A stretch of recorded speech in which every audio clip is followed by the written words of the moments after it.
paz do Senhor Jesus, um feliz 2026 a todos. E nós estaremos juntos nesse trimestre, estudando esta lição bíblica para glória de Deus. E nós temos, nesse trimestre, nesse primeiro trimestre, um tema bastante interessante, que é a Santíssima Trindade. O Deus único revelado em três pessoas eternas. O comentarista dessa lição, desse primeiro trimestre de 2026, é o pastor Douglas Batista. E estaremos aqui apenas sumariando, falando de forma simples aquilo que nós vamos estudar, e estará posto aí também na tela para que você esteja observando. Então, a primeira lição que nós vamos estar estudando vai falar sobre o mistério da Santíssima Trindade. A segunda, o Deus Pai. A terceira, o Pai enviou o Filho. A quarta lição vai falar sobre a paternidade divina. A quinta, o Deus Filho. A sexta, o Filho como o Verbo de Deus. A sétima, a obra do Filho. A oitava, o Deus Espírito Santo. A nona, o Espírito Santo, o regenerador. A 10ª lição, o Espírito Santo, o capacitador. A 11ª, o Pai e o Espírito Santo. A 12ª, o Filho e o Espírito. A 13ª, a Trindade Santa e a Igreja de Cristo. E essas são as lições que nós estaremos, assim, estudando para a glória de Deus.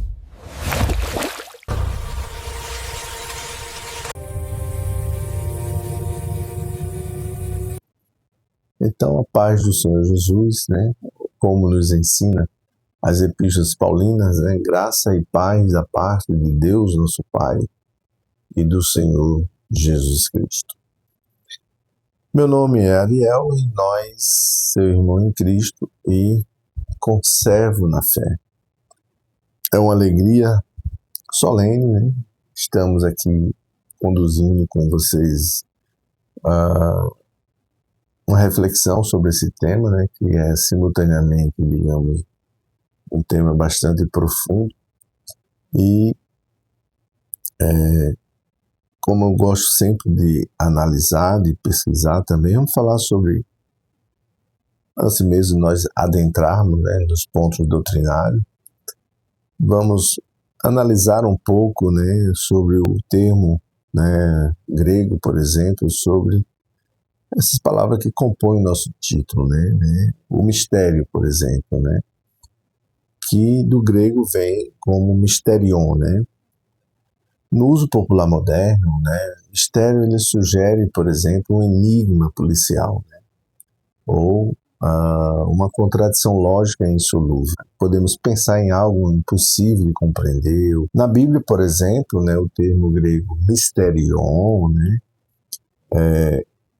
tem uma conotação distinta, Ou seja, é algo que está oculto nos planos eternos de Deus, e que, dessa forma, foi revelado no tempo certo. Agora, embora Mysterion, ela tenha raiz em contextos filosóficos, e religiosos da antiguidade, como, por exemplo, nos mistérios eleusinos, ou até mesmo em filosofias helenísticas, onde, por exemplo, naquele tempo, representavam conhecimentos esotéricos, que eram reservados até mesmo a iniciados, Agora, no contexto bíblico, isso muda completamente, porque a concepção agora não é algo revelado a um grupo seleto, mas de forma que todos possam conhecer esse mistério, E Paulo, por exemplo, usa isso de forma específica, Em Efésios, por exemplo, 3, 4 a 6, nós podemos ler: pelo qual, quando ledes, podeis perceber a minha compreensão, né, do mistério de Cristo, ou seja, o qual em outras gerações não foi, por exemplo, manifestado aos filhos dos homens, como agora tem sido revelado, né, pelo Espírito aos seus santos apóstolos e profetas, a saber, que os gentios são co-herdeiros, ou seja, de um mesmo corpo e participantes, né, da promessa em Cristo pelo Evangelho. Então, isso era um mistério que agora foi revelado e Paulo usa isso.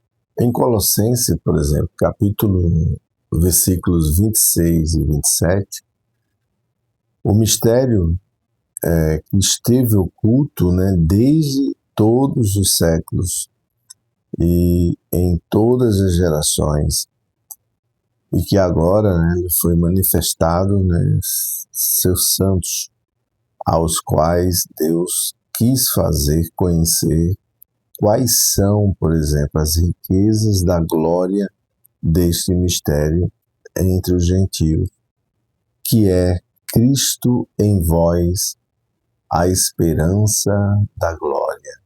Glória a Jesus.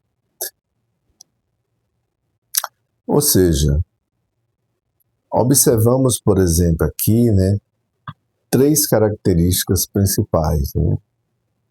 Primeiro, o mistério é algo que só Deus poderia revelar. E, de fato, ele revelou, né? Ou seja, nada tem a ver aqui com confusão, ou contradição, né? Ou até mesmo irracionalidade. Tem a ver com revelação progressiva, né? Ou seja, isso é até mesmo uma característica central na Bíblia. Por exemplo, né, até podemos dizer que seja comparado como um rio que nasce, né, pequeno numa montanha e ele vai crescendo até desaguar no oceano. Ou seja, de uma forma gradual e é mais ou menos dessa forma. Né? E por essa razão também, Gregório Nazianzo, né, ele explicava no século IV que o Antigo Testamento ele manifestou claramente, né, o Pai. E de modo mais velado também o Filho. Já o Novo Testamento, né, ele revelou o Filho e deu sinais mais claros, né, do Espírito. Agora, o Espírito ele habita entre nós e nos concede visão mais plena dele. Segundo ele, né, essa progressão, por exemplo, ela reflete a pedagogia divina.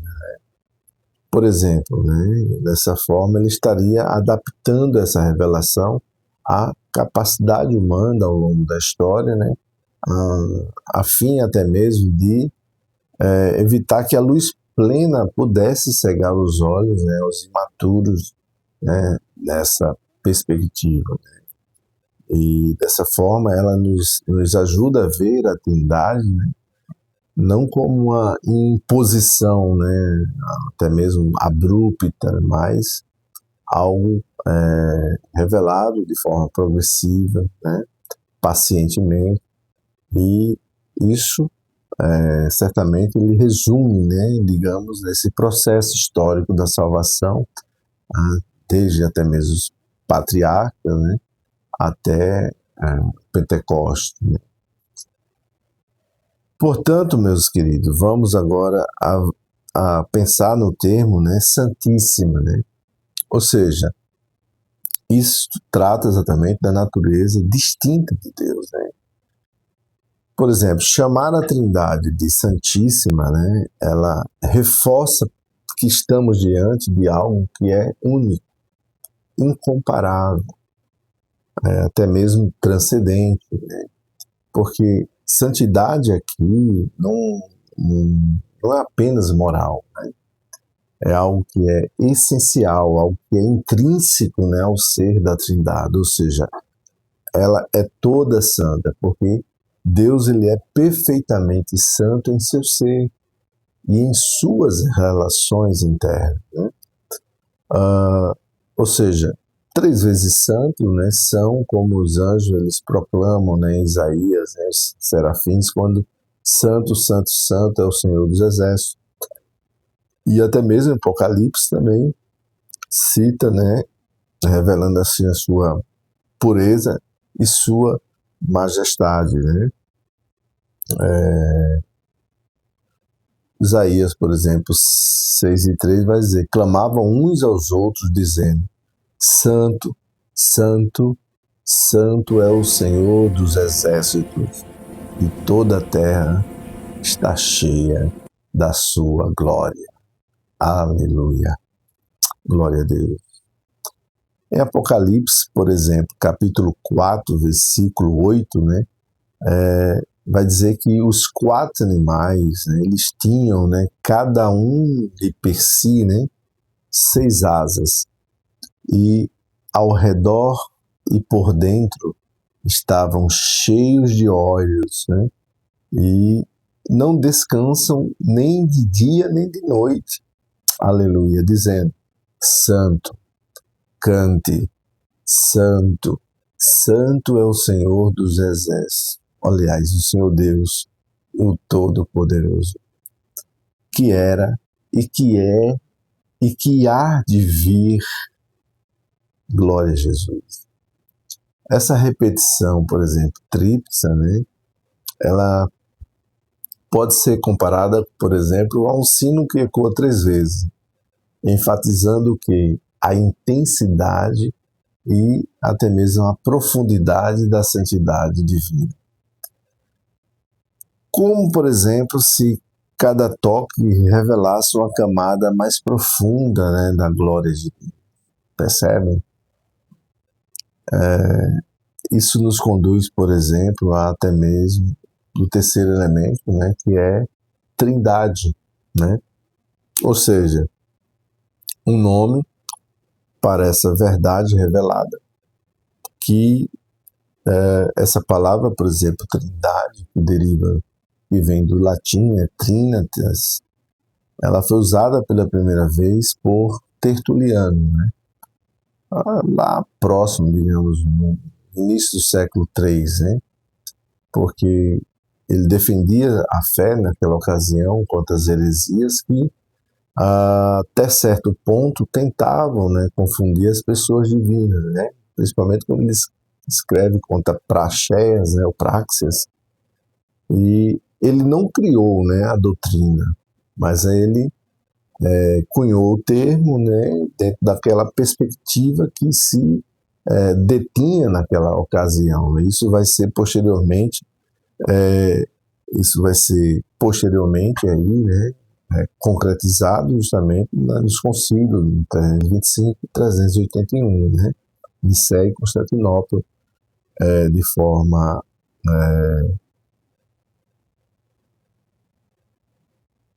alternadamente, né,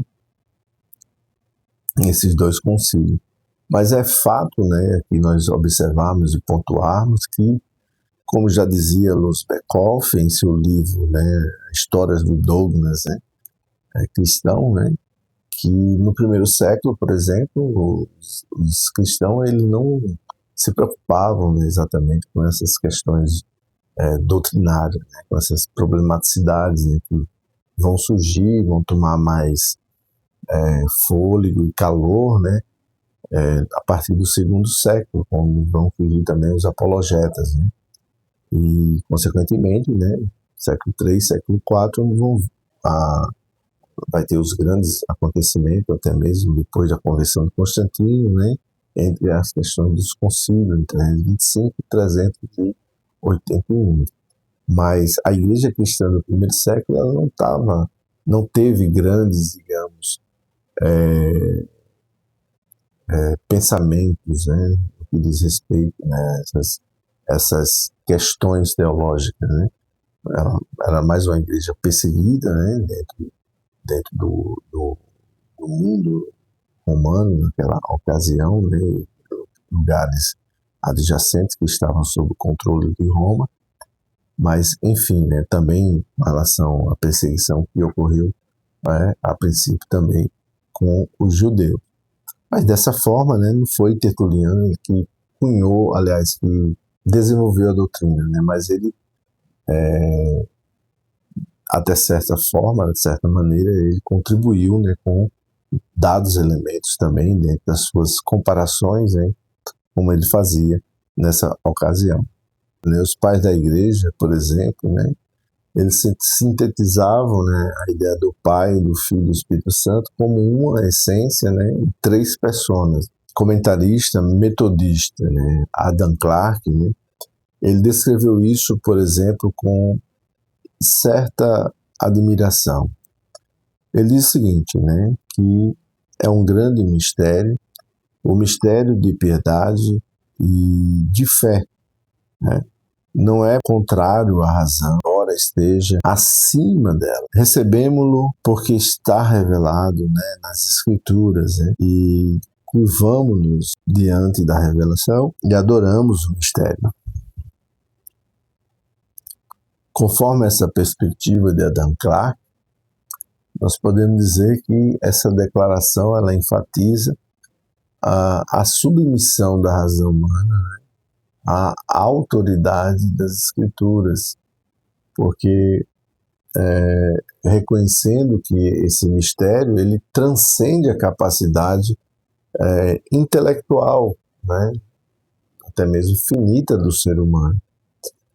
E dessa forma não a contradiz, e dessa forma também ele nos convida a uma adoração humilde. Ora, podemos dizer que essa seja, né, a postura correta, né, ter humildade, ter reverência e ter confiança na revelação bíblica. Né? Agora, por que nós devemos estudar a Trindade e por que é indispensável estudar? Né? Então, nós podemos também afirmar aqui que sem a Trindade, Cristo não poderia ser Deus encarnado e, consequentemente, né, a expiação perderia o seu valor infinito, porque o Espírito Santo, né, ele não poderia regenerar e não haveria novo nascimento real. Né? Então, o amor eterno de Deus, por exemplo, né, até mesmo com uma lição ela nos coloca, né, deixaria de existir, porque um Deus solitário ele só poderia amar depois de criar, né? E dessa forma o plano da redenção estaria ou entraria basicamente em certo colapso, né? Mas podemos dizer também que a lição ela nos traz, quando nós vemos na verdade prática, né, que a doutrina da Trindade ela é central à fé cristã, né? Mas quando afirma que um só Deus em 3 pessoas, que de certa forma elas coexistem, né, e atuam harmoniosamente na obra da redenção. Dessa maneira, nada na fé cristã, né, ela permanece em pé sem esse fundamento. Imagine um edifício, né, que pode desabar, né, se o alicerce for removido. Né? Então, assim seria basicamente a doutrina da Trindade. Se tiramos essa base, né, o próprio cristianismo ele vai desmoronar, né, segundo essa perspectiva. Né? Agora, quando nós olhamos, digamos, para o texto, né, de Mateus 3, né, 16 a 17, que fala sobre o batismo de Jesus, e nesse único momento, né, histórico, né, onde o filho, né, mergulha ali sobre as águas, né, o Espírito desce sobre ele e o Pai fala, né, do céu. Ora, Charles Spurgeon, ele fala que no batismo de Jesus nós temos o mais glorioso retrato da Trindade que o céu já deu à terra. E, segundo ele, né, essa imagem, ela serve como uma tela pintada, digamos, pelo próprio Deus. Porque, dessa forma, existe uma capturação da própria essência da Trindade em um momento que é visível, ou seja, que a própria humanidade pudesse contemplar, né, digamos assim, essa visão de forma concreta e inesquecível. Já Matthew Henry, né, ele fala que aqui estão as três pessoas atuando simultaneamente, né, e distintamente na mesma cena. Então, conforme essa perspectiva dele, né, essa atuação, ou seja, essa simultaneidade, né, ela destaca, digamos, uma perfeita harmonia, porque cada pessoa, né, vem a contribuir de forma distinta, até mesmo sem sobreposição, né, ou confusão, e dessa maneira, né, na história da salvação ou na economia divina, eles contribuem com relação a isso, certo? Dessa forma, vamos falar aqui no primeiro ponto da lição, que fala sobre a revelação trinitária. E já depois de nós termos refletido sobre o título da lição, né, e falado algumas coisas, né, também até mesmo do batismo, mas vamos falar algo sobre esse primeiro ponto que tem a ver com essa revelação trinitária. E a própria lição, ela pontua, né, exatamente que a melhor maneira de nós entendermos, né, contemplarmos, precisamos contemplar o próprio batismo de Jesus, porque é a cena mais direta, né, da própria manifestação simultânea, né, das três pessoas da Santíssima Trindade, que é nessa ocasião do batismo de Jesus. Então vamos ler aqui o texto bíblico, que a lição ela nos leva aqui, né, a Mateus capítulo 3, versículo 13 a 17. Vamos. Então Jesus veio da Galiléia ao Jordão para ser batizado por João. Mas João opunha-se a ele, dizendo: Eu careço ser batizado por ti, e vens tu a mim? Jesus, porém, respondendo, disse-lhe: Deixa por agora, porque assim nos convém cumprir toda a justiça. Então ele o permitiu. E sendo Jesus batizado, saiu logo da água, e eis que lhe abriram os céus, e viu o Espírito de Deus descendo como pomba e vindo sobre ele. E eis que uma voz do céu dizia: Este é o meu Filho amado, em quem tenho prazer ou me comprazo. Este momento é tão decisivo porque teólogos, né, através dos séculos, chamaram de a cena trinitária definitiva. Então, podemos agora, né, fazermos uma certa análise, né, dentro mesmo do seu contexto, sobre a cena do batismo. Vamos lá.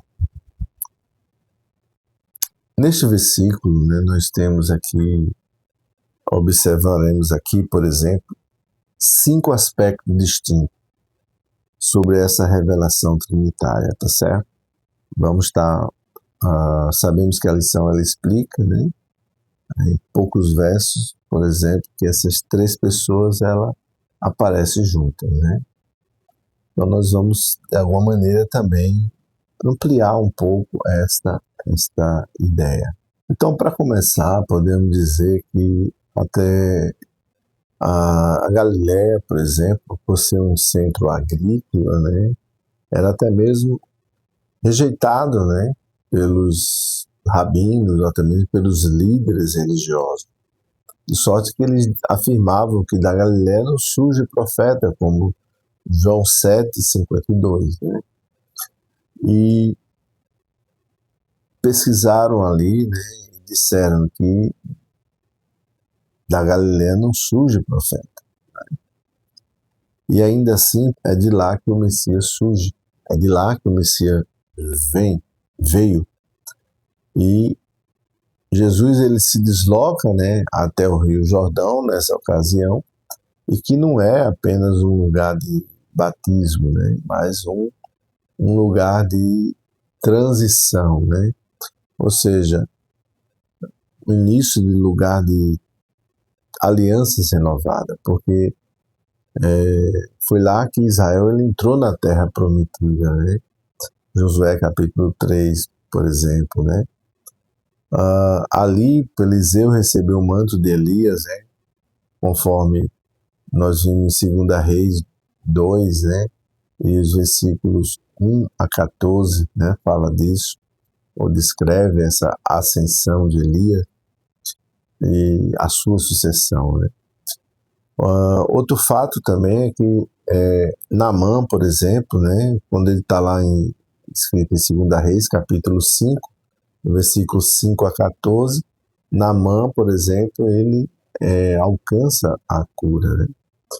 Dessa forma, né, a revelação trinitária, ela ocorre, né, em um cenário que é completamente simbólico, né?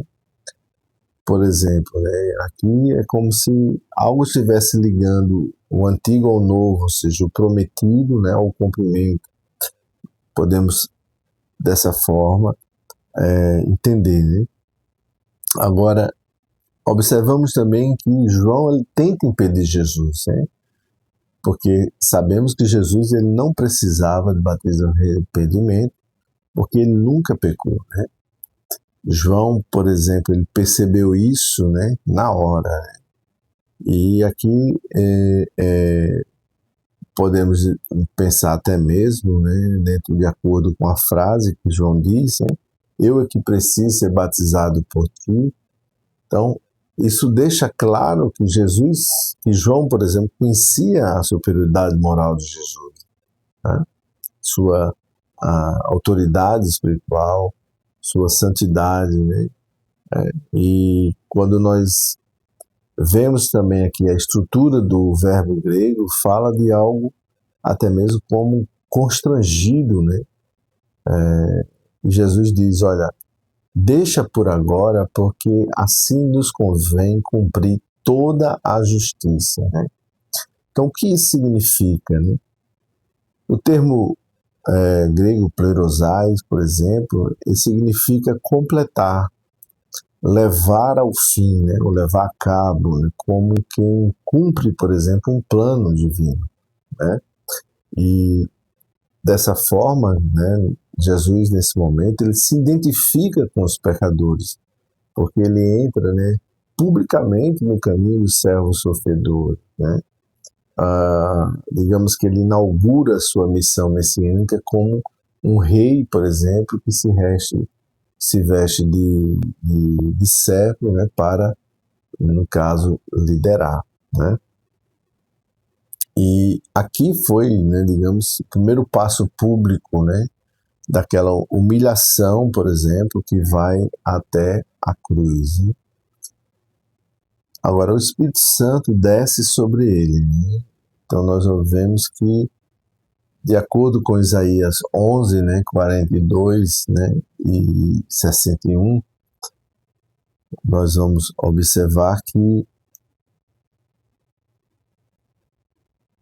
porque assim que Jesus ele sai da água, né, os céus eles se abrem e o Espírito de Deus desce, né, como forma corpórea, né, ou como pomba, né.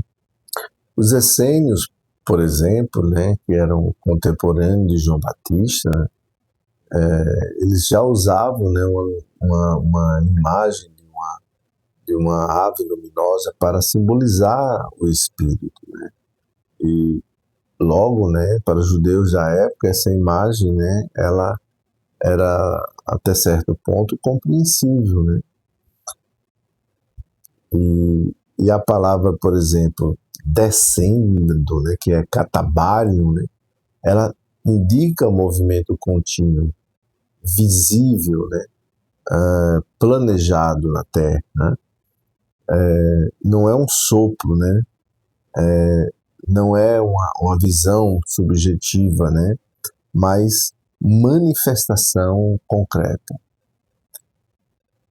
Como, por exemplo, uma chuva que desce suavemente sobre a terra seca, né? Ela vai revitalizando tudo, né?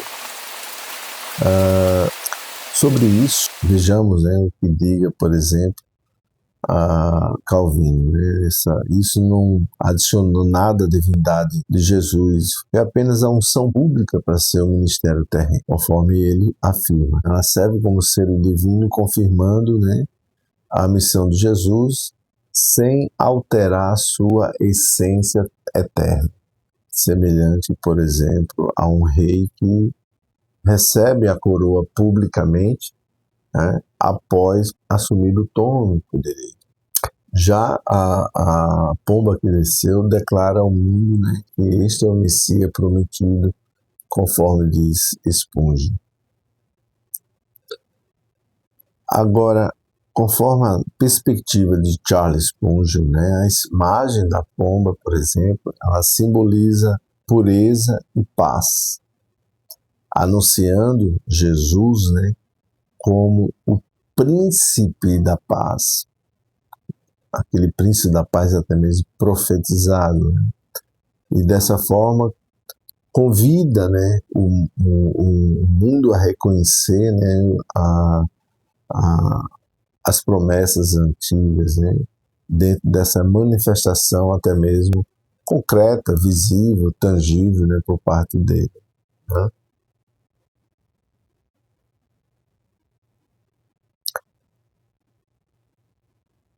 Outro aspecto, né, o Pai ele fala do céu, né? Nós observamos nesse momento que de repente o texto fala que uma voz poderosa: este é meu filho amado, em quem tenho prazer, me comprazo, me agrada, né? E o Pai, ele não está criando aqui a filiação, certo? Jesus, ele sempre foi o Filho eterno.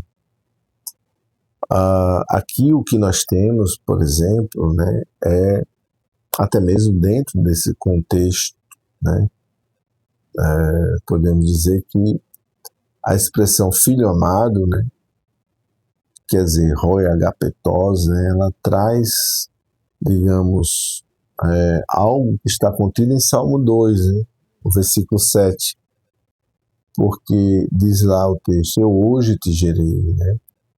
E até mesmo Isaías 42, né? Em versículo 1 que diz, né? Eis aqui o meu servo, a quem sustento, o meu eleito, em quem se apraz a minha alma. Pus o meu espírito sobre ele, ele trará justiça aos gentios. Assim, o Pai ele revela publicamente a filiação eterna, a missão, por exemplo, messiânica, né? E, por outro lado, também o prazer eterno que existe dentro da Trindade. Como, por exemplo, um pai que declara seu amor pelo filho, né? em uma cerimônia pública, né? Ecoando dessa forma, né, por gerações. Mais uma citação, né? Se alguém ainda duvida de quem é Jesus depois dessa cena, é porque fechou os ouvidos à voz do próprio Deus. Segundo Charles Spurgeon, né, essa declaração divina, ela remove qualquer ambiguidade, porque atuando com o testemunho e podemos dizer até mesmo irrefutável, né, porque demanda uma resposta pessoal, semelhante, por exemplo, né, a um juiz que pronunciou o veredito final em um tribunal celestial. Nenhuma, por exemplo, coroação de rei terreno, né, ela teve tamanha solenidade, conforme Matthew Henry. E de acordo com essa perspectiva, essa solenidade ela supera qualquer rito humano, né? Destacando, por exemplo, a glória divina em contraste com a pomba terrena. Convidando-nos dessa forma, né, a contemplar, né, até mesmo essa majestade, né, de Deus com humildade ou em humildade. Por exemplo, agora podemos dizer que essa síntese, ou em síntese, que em um único momento aqui, né, no Rio Jordão, nós temos essa cena entre o pai falando, o filho sendo ungido, e nós observamos que essa manifestação, né, ela tripla, né, ela é tão assim característica, né, poderosa, podemos dizer, que os pais da igreja chamavam de teofania trinitária, né? Ou seja, revelação clara de Deus como três pessoas. Nenhuma outra religião, podemos dizer, né, ou filosofia ou sistema espiritual, ela apresenta algo semelhante, porque seria como se a Trindade ela fosse, né, uma sinfonia onde três instrumentos, né, eles tocam em perfeita harmonia, criando dessa maneira, né, uma melodia única, né? E como, por exemplo, podemos observar aqui que a lição diz que o batismo de Jesus ela nos mostra como o Deus Trino trabalha na nossa salvação. O Pai planeja, o Filho realiza e o Espírito aplica a salvação. Agora, isso nos conduz, né, ao exame do segundo ponto principal, né, que é um dos pontos mais importantes, né, podemos destacar aqui, da doutrina, né, porque como Deus ele pode ser um só, né, e ao mesmo tempo três pessoas distintas. É uma pergunta que muitos ficam sem resposta. Mas o texto nos diz que a Bíblia ela mantém, né, essa triunidade, ou seja, três pessoas distintas e a unidade, né, um único Deus. Então aqui não segundo essa perspectiva, não há confusão, né? O que há aqui é distinção sem separação, ou seja, a unidade, no caso, sem fusão. Por exemplo, imagina aí três rios que convergem, né, para formar, né, no oceano, né? Ou seja, eles têm uma origem, né, mas unido em essência, né? De outra forma, podemos dizer que a lição apresenta o Pai como Deus, né? Ou seja, a lição ela começa afirmando essa verdade fundamental, né? O Pai, ele é Deus, né? Isso claramente é afirmado em toda a Bíblia, né? É importante nós pensarmos aqui, né, reforçarmos que, mesmo dentro dessa pressuposição, né, de que no Antigo Testamento, por exemplo, o Pai é chamado como Deus inúmeras vezes, até mesmo observamos João capítulo 6, versículo 7, quando diz que trabalhai não pela comida que perece, né, mas pela comida que permanece para a vida eterna, a qual o Filho do Homem vos dará, né, porque a este o Pai, né, Deus, o selou. Paulo, por exemplo, né, em 1 Coríntios, né, capítulo 8, né, e o versículo 6, ele vai dizer o seguinte, que todavia, né, para nós há um só Deus, o Pai, de quem é tudo e para quem nós vivemos, e um só Senhor, Jesus Cristo, pelo qual são todas as coisas, e nós por ele. Para os judeus, né, do primeiro século, né, afirmar que o Pai era Deus é reafirmar o monoteísmo absoluto, né, que sempre marcou o povo judeu, né, o povo de Israel. O chamado de Israel, por exemplo, né, Deuteronômio 6 e 4, que diz: ouve, ó Israel, o Senhor nosso Deus é o único Senhor. Né? Nenhum judeu, né, do tempo de Jesus, ele duvidava isso. Né? E quando o Novo Testamento, por alguma razão, afirma que o Pai é Deus, ele não está criando nada novo, nenhuma novidade está sendo criada naquele momento, mas algo que dá continuidade desde que foi criado até mesmo, né, foi informado por Moisés. Né? Por outro lado, quando dizemos que o Filho também é plenamente Deus, né, porque João ele vai dizer, olha, no princípio era o Verbo e o Verbo era Deus. Né? E quando analisamos esse termo, né, do Logos, né, ou seja, nós podemos observar aqui 3 evidências, né, mais ou menos, da divindade do Filho. Né? O Verbo, por exemplo, ele possui inteligência. Né? Por exemplo, a primeira Epístola aos Coríntios, né, capítulo 2, versículo 10, diz que, mas Deus ele nos a revelou pelo seu Espírito, porque o Espírito ele penetra todas as coisas, ainda que as profundezas de Deus. Ou seja, no princípio era o Verbo, e o Verbo estava com Deus, conforme João, e o Verbo era Deus. Né?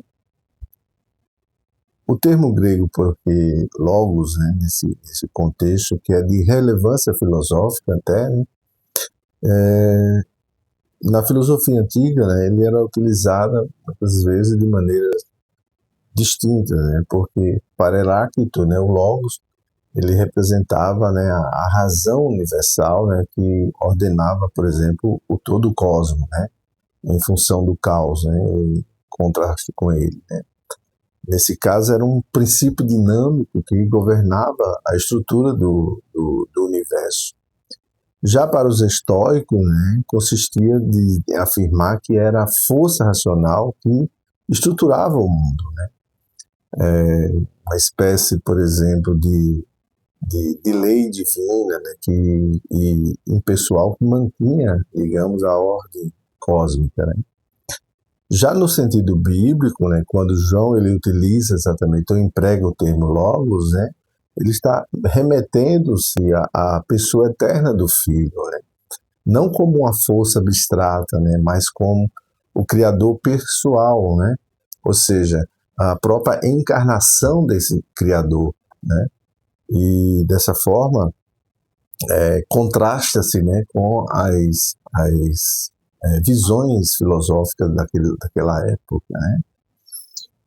Então, no princípio, né, em arquê, né, ou seja, antes do tempo, né, antes da criação, Esse caso assim era logos, né? Ou seja, em logos, né? O verbo ele já existia.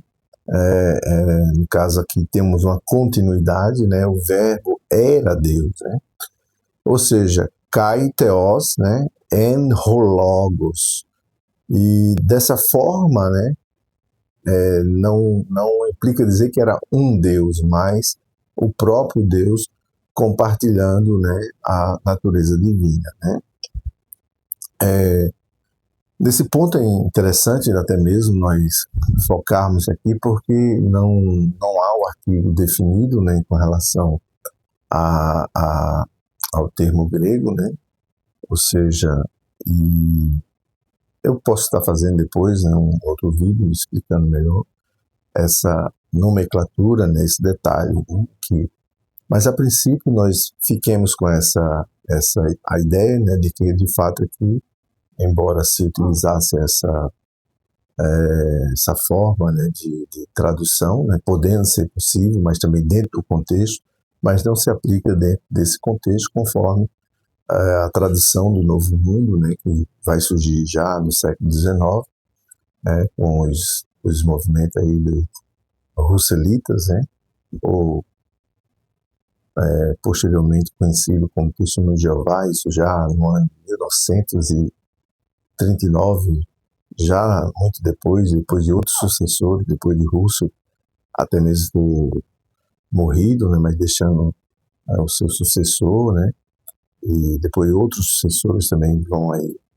tomar posição dentro dessa seita teológica, né, ou seja, e aí vem aí a questão da tradução do Novo Mundo que coloca, né, esse versículo, né, de João como sendo aqui um Deus, né, e não Deus, mas a própria estrutura grega permanece como de forma correta, né, vinculada também, demonstrando que Deus, que Jesus, como Logos, né, não era um Deus ou uma divindade, né, mas Deus, né, dentro da própria, dentro desse próprio princípio em arquê, né, ou seja, no princípio era Deus, né, ou seja, o Deus aqui, né, como Deus Pai, né, e estava com ele, né, e o verbo, ou seja, esse Logos também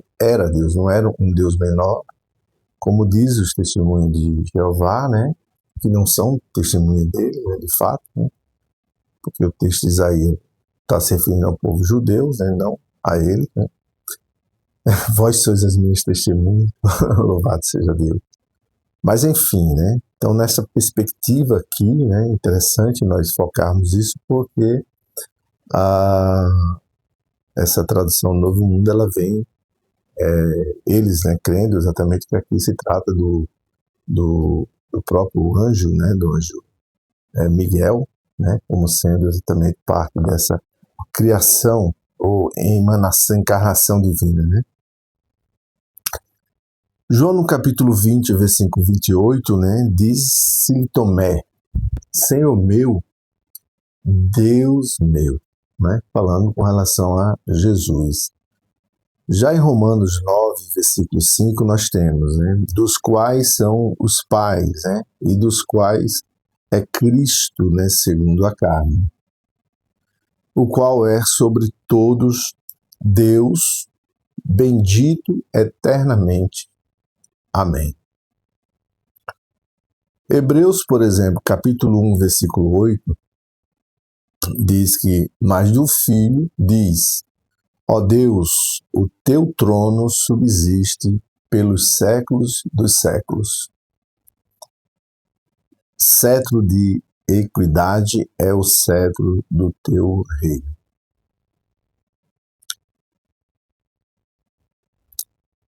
Quando observamos também, por exemplo, chamar Jesus, por exemplo, de Deus, até mesmo no contexto do Império Romano, né, era algo revolucionário, digamos assim, né, porque César detinha, né, essa suposta divindade, né, mas os cristãos até mesmo eram considerados, né, ateus por não acreditarem que César teria essa divindade, né? Então os cristãos eles não reconheciam César como Deus, né? Por essa razão foram perseguidos, muitos foram martirizados, né? Sofriam, eram lançados às feras, né? Devorados, né, por cães, etc., né? Mas a afirmação de que, por exemplo, né, Jesus é Deus, né, é algo que, de forma eterna, né, é forma que ele não é por adoção ou por criação, né? Por exemplo, né, comparando, por exemplo, a um sol que sempre brilha, né? Ele não foi aceso no momento, né, mas sempre brilhou, né, nesse sentido. Então, outro aspecto aqui é importante enfatizar que o Espírito Santo é Deus, porque quando Pedro diz a Ananias, olha, mentir ao Espírito Santo é mentir a Deus, né? Ou seja, dessa mesma forma, podemos dizer também que podemos dizer aqui, por exemplo, 5 atributos divinos do Espírito Santo, né? O Espírito possui inteligência, né? 1 Coríntios, né, capítulo 2, o versículo 11, né, diz que porque qual dos homens sabem as coisas do homem, senão o Espírito do homem, que nele está, né? Assim também, ninguém sabe as coisas de Deus, senão o Espírito de Deus que habita em Deus. Por exemplo, outro aspecto é a vontade, porque 1 Coríntios, né, capítulo 12, versículo 11, diz que mais um só e o mesmo Espírito opera todas essas coisas, né? Ou seja, repartindo particularmente a cada um conforme, né, a sua, como quer, né, ou conforme a sua vontade. Terceiro, sentimento, né? Você tem Efésios 4:30 que diz: não entristeçais o Espírito Santo de Deus, no qual estais ou fostes selados, né, para o dia da redenção. Santidade, né? Por exemplo, em Romanos capítulo 15, versículo 16, diz que para ser ministro, Jesus Cristo, né, entre os gentios, ele ministrando o evangelho de Deus, né, para que a oferta dos gentios seja aceitável e santificada pelo Espírito Santo, né? Outro aspecto é o poder divino, né? Por exemplo, Lucas 1:35 diz que, respondendo o anjo, disse-lhe: descerá sobre ti o Espírito Santo e a virtude do Altíssimo te cobrirá, né, com a sua sombra. Por essa razão, o santo que de ti há de nascer, né, será chamado Filho de Deus. O termo grego, por exemplo, pneuma, né, que até mesmo de relevância filosófica, né, utilizado na filosofia antiga, por exemplo, até mesmo para os pré-socráticos, como Anaxímenes, né, para ele era como o ar, princípio vital e material do universo, né? Para os estoicos, por exemplo, era a substância divina, né? Ou seja, racional e imaterial, né? E que até mesmo ele permeava tudo como fogo inteligente, né?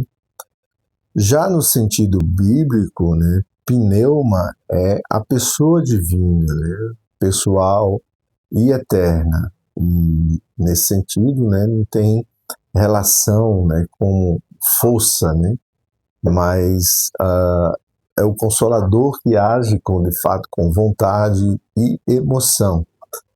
E dessa forma cria-se esse contraste, né, com relação ao que pensavam até mesmo os filósofos daquele tempo. Mas aqui nós temos, de fato, né, atributos pessoais, né? Não são qualidades de uma força impessoal. Mas, além disso, podemos também enfatizar aqui que, conforme Mateus 28:19, que diz, portanto, ide fazer discípulos, né, de todas as nações, batizando-as em nome do Pai, do Filho e do Espírito Santo, né? Aqui, por exemplo, né, o termo nome, né, o nomes está no singular, né? Ou seja, onoma, né, que indica exatamente uma única essência, né? Três pessoas distintas. Ora, dessa forma nós temos aqui um aspecto de distinção sem separação, né? Porque o pai não é o filho, né? O filho não é o pai, nem tampouco o Espírito Santo é o filho. Então, aqui nós observamos essas heresias, por exemplo, como modalismo, né? Dizia que Deus ele era uma única pessoa, né, que aparece em modos diferentes, né? Até usando máscara diferente, ou seja, ora Pai, ora Filho e ora Espírito Santo. Uma forma de refutar isso é imaginar o próprio batismo de Jesus, né? Porque ali encontra-se simultaneamente, né, o Pai falando, o Filho sendo batizado, né, e o Espírito Santo descendo sobre ele. Já o triteísmo, né, por outro lado, afirmava, né, três deuses distintos. Agora, nesse sentido, né, podemos dizer que a unidade de Deus em toda a Escritura era clara, né? Porque até mesmo a luz de Deuteronômio 6, né, e 4, sobre chamar, ouve Israel, né? O Senhor, nosso Deus é o único Senhor, né? Afirma isso de forma categórica, né? Já Corinto 8:4, nós vemos que diz que assim que anda desviado, né, sacrificando aos ídolos, né, sabendo que o ídolo nada é no ídolo, né, que não há outro Deus senão um só, né. A Epístola de Tiago, capítulo 2, versículo 19, né, diz que tu crês que há um só Deus, faze bem, porque os demônios também os creem, né, e estremecem.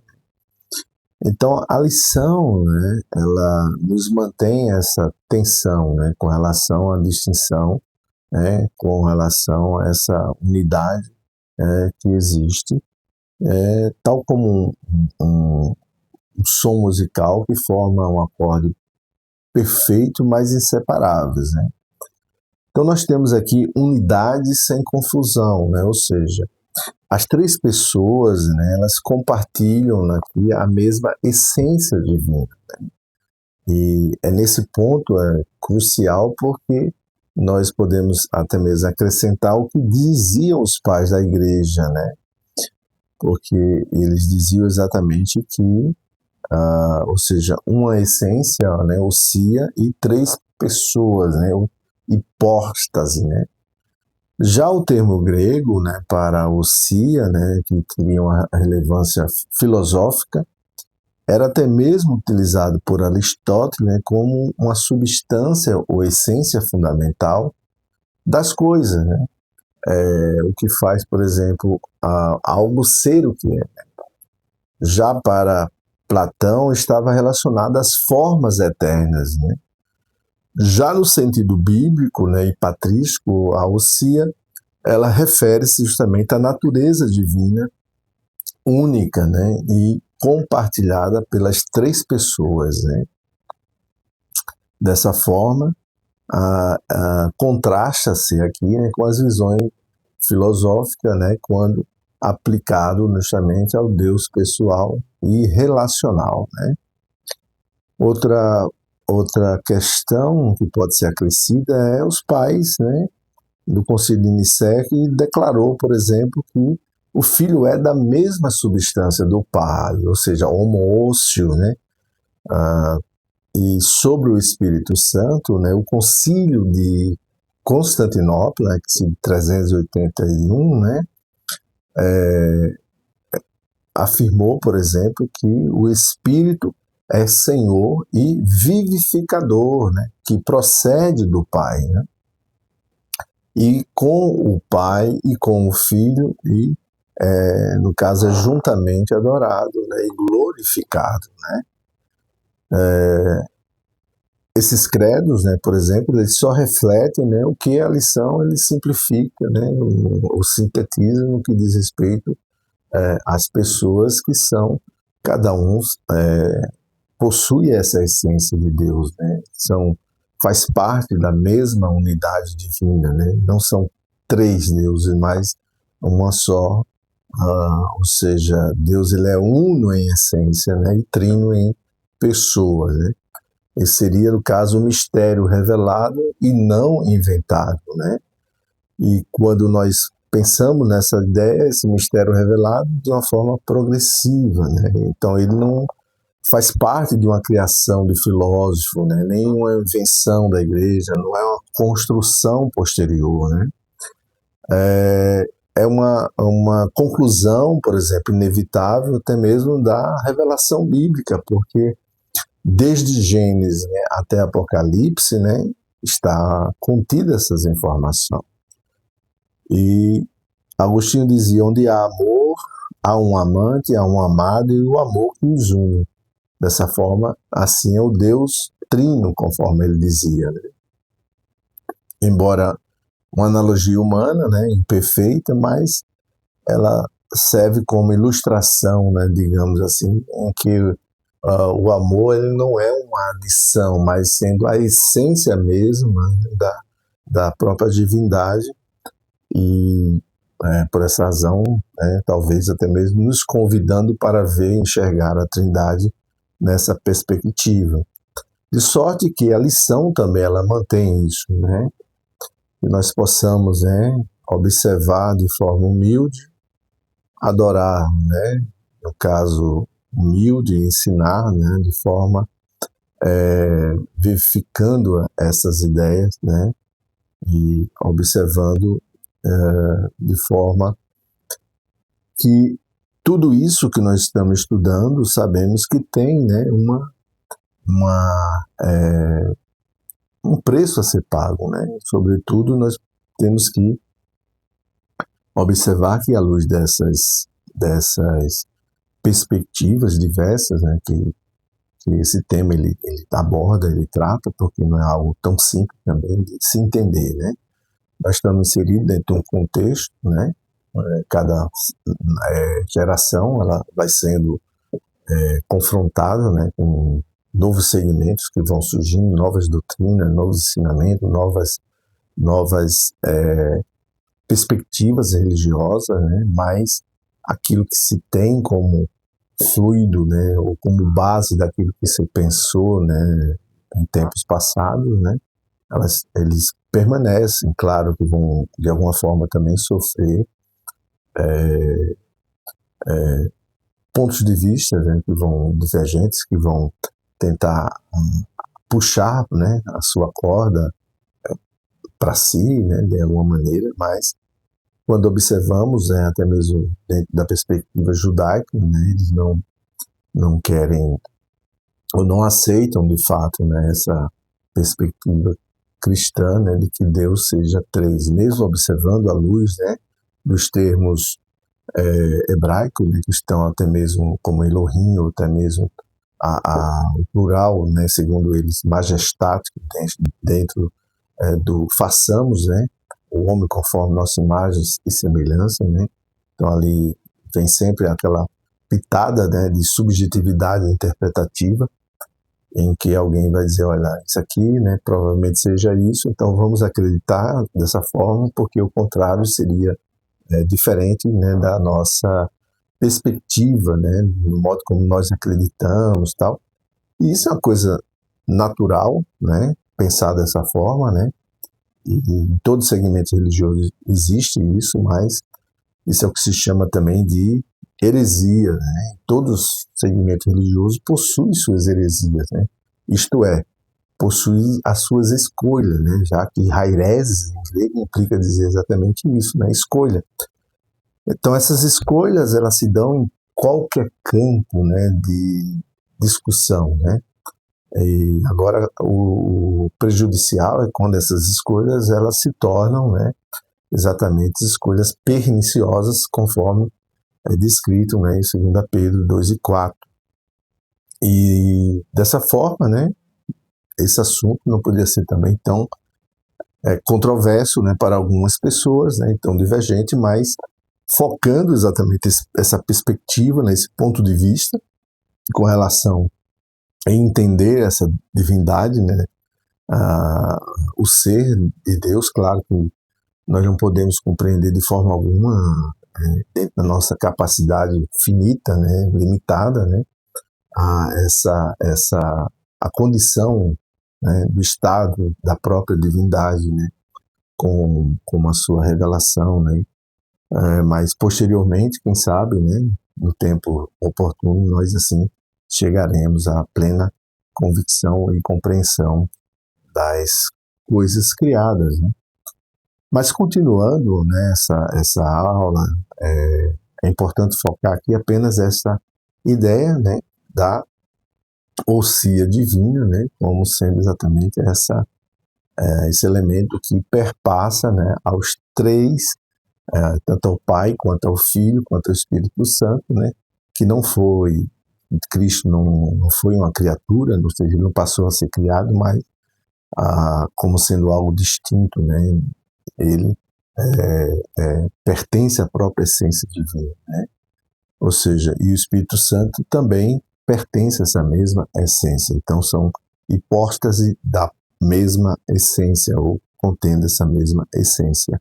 Nesse sentido, né, a Trindade ela fundamenta toda a fundação bíblica, né? Então vamos aqui analisar 3 evidências, né, essenciais, né, porque a lição, por exemplo, ela afirma que a Trindade é como um fio de ouro que percorre toda a Escritura.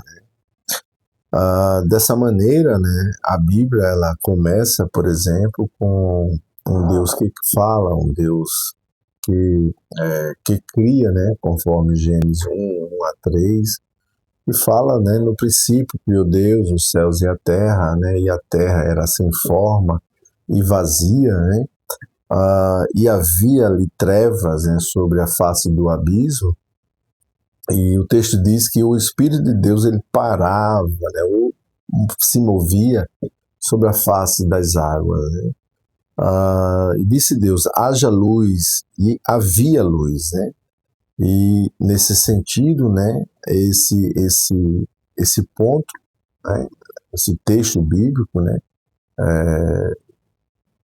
é interessante nós observarmos até mesmo o verbo, né, pairar, né, porque transmite a ideia, né, de uma árvore vibrando as asas sobre o ninho, né?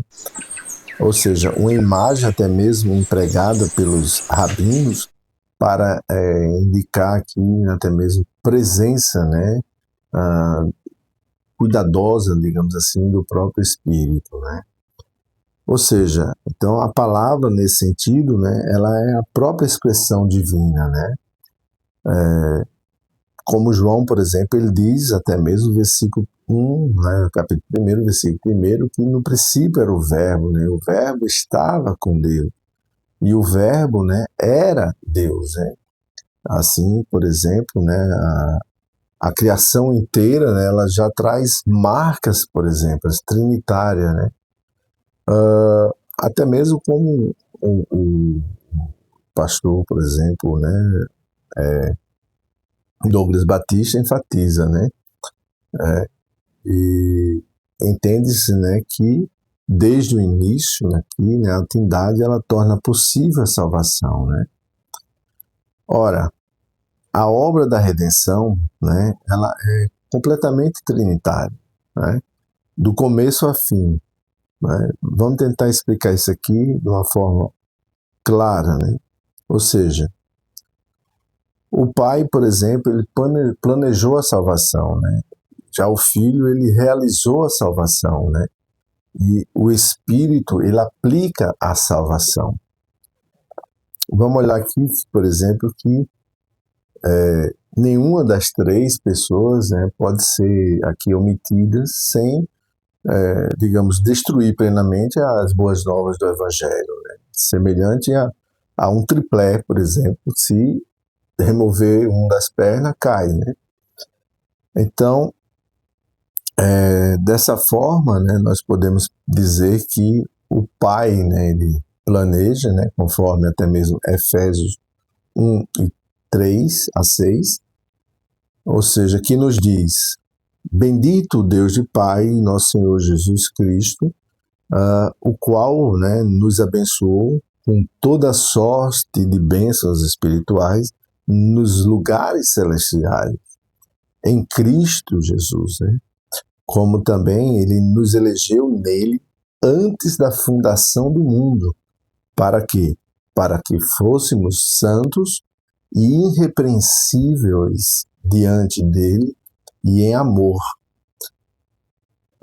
E nos predestinou para filhos de adoção por Jesus Cristo, para si mesmo, né? Segundo o beneplácito de sua vontade, para louvor e glória da sua graça, né? Pela qual nos fez agradáveis a si no amado. Ora, Deus ele não improvisa, né?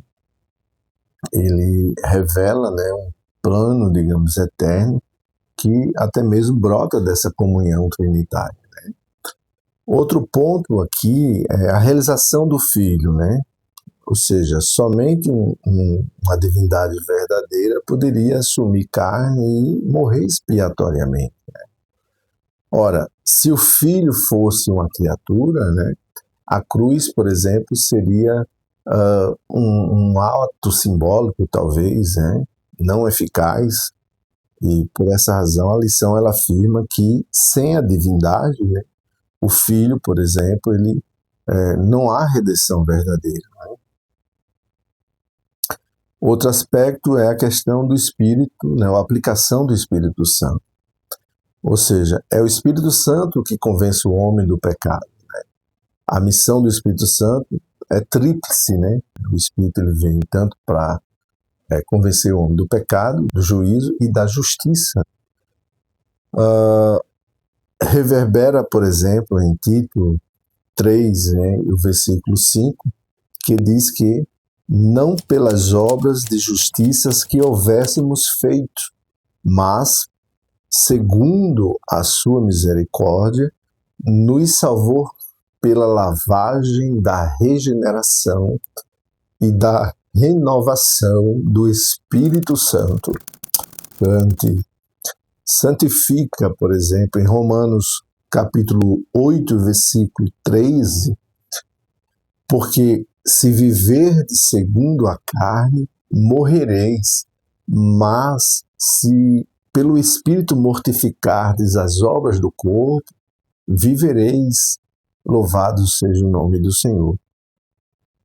Ou seja, ele também capacita, né, em 1 Epístola aos Coríntios, né, no capítulo 12, e o versículo 7 a 11, diz o seguinte: mas a manifestação do Espírito, né, é dada a cada um para o que for útil.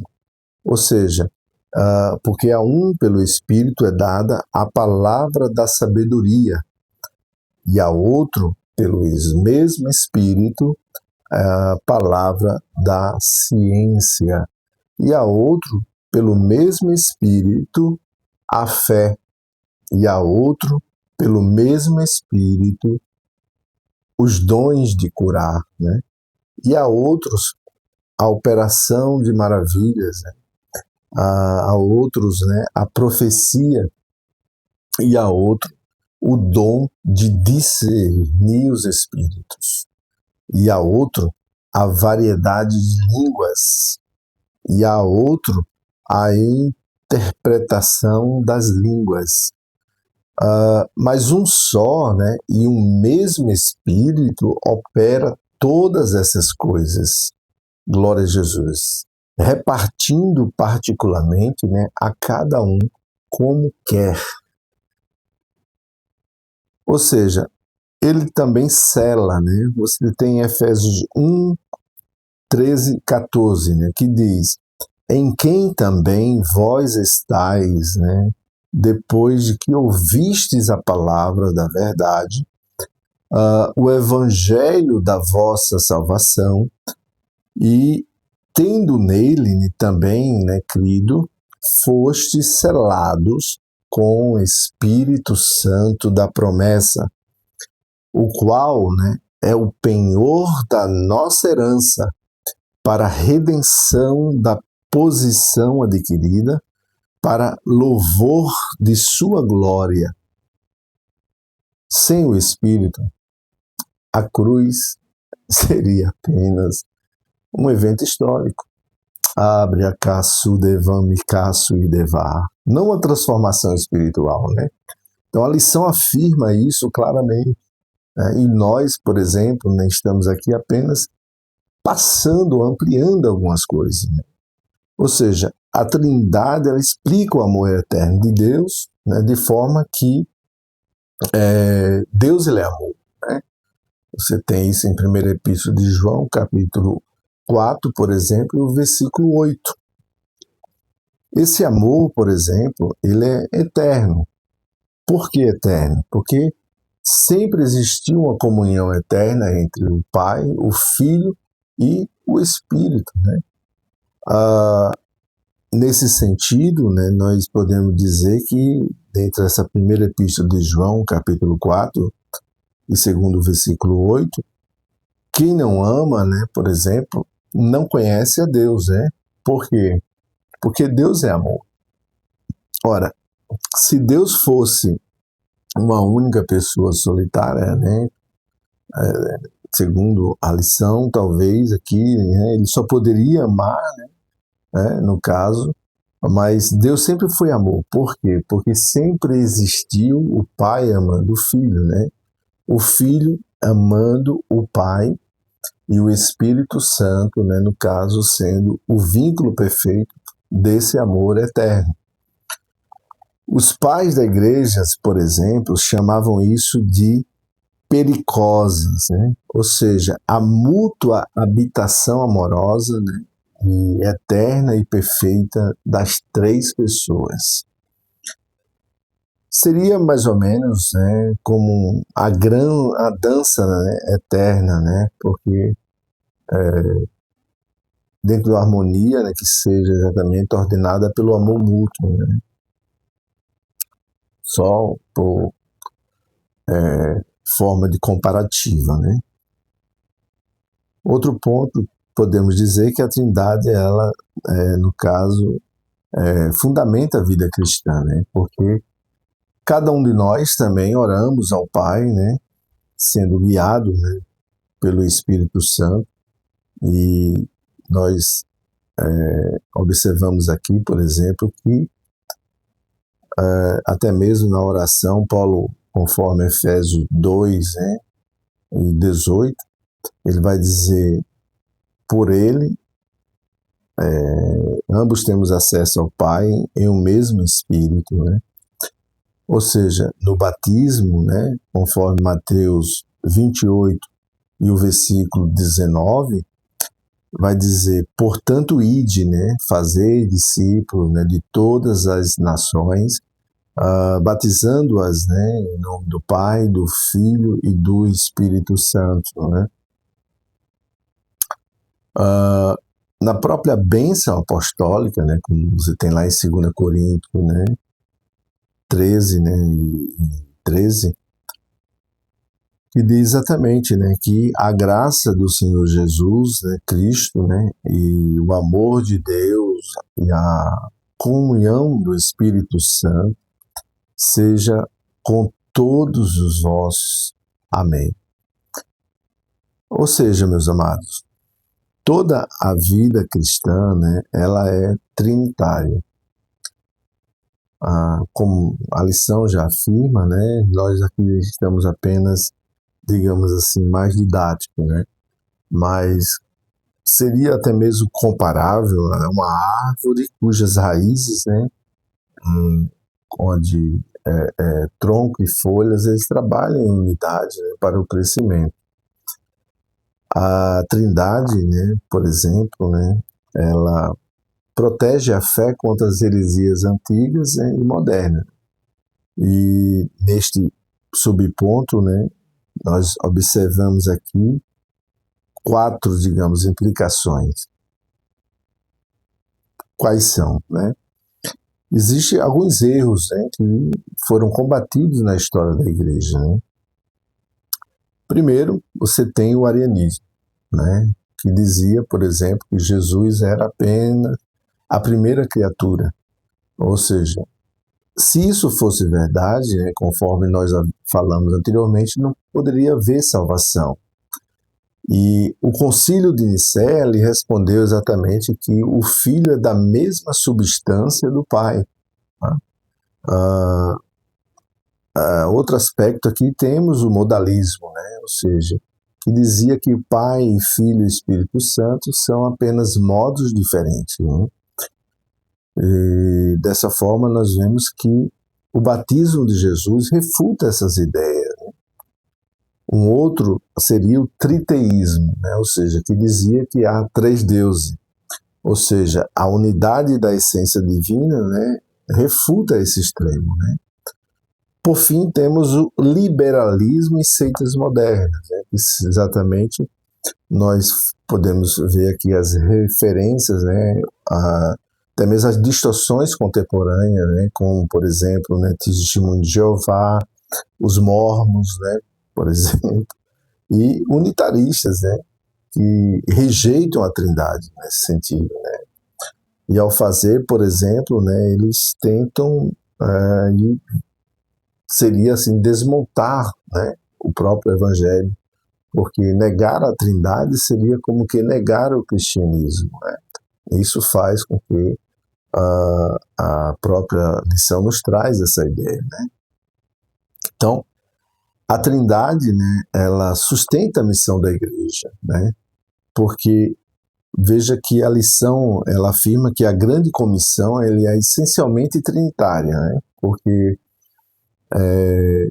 quando ampliamos essa lição no sentido, ela nasce no coração do Pai, essa missão, né? Porque assim como o Pai me enviou, eu também vos envio, disse Jesus, conforme João 20 e 21, né? E disse-lhe, pois, Jesus outra vez, né? Pai seja convosco, assim como o Pai me enviou, também eu vos envio a vós. A missão, por exemplo, né, aqui é realizada pelo Filho, né? Ou seja, quando Jesus disse, eu edificarei a minha igreja, conforme Mateus 16 e o versículo 18, né? Também eu te digo, né, tu és Pedro, né, e sobre esta pedra eu edificarei a minha igreja, e as portas, né, os portões do inferno não prevalecerão contra ela.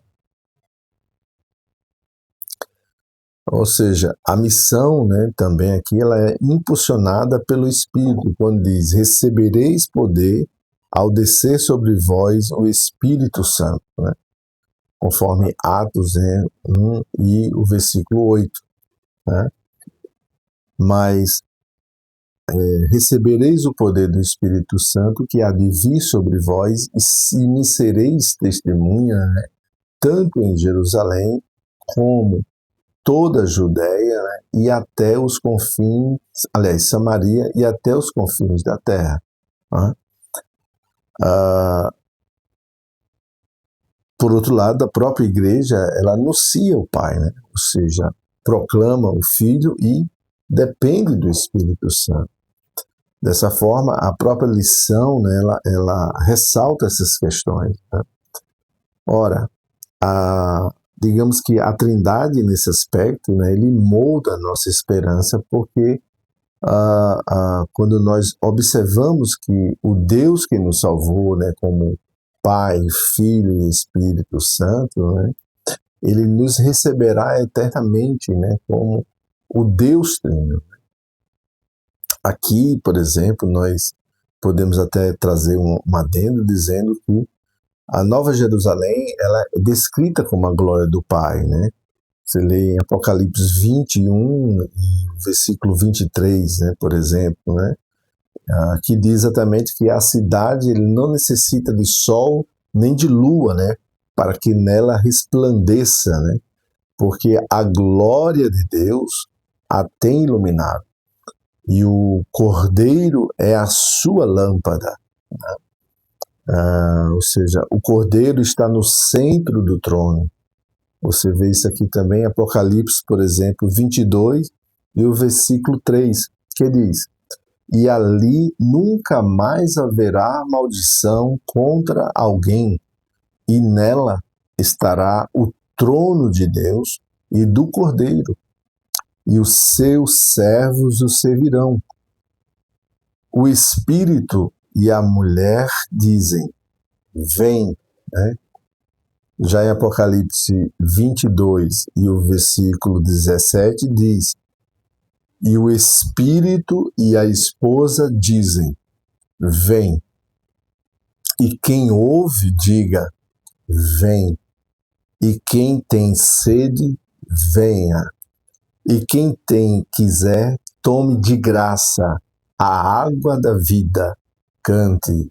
A esperança cristã, ela é trinitária, do início ao fim. É como um caminho, né, que começa, por exemplo, no plano do Pai, passa pela cruz do Filho e culmina, digamos, na presença eterna do Espírito.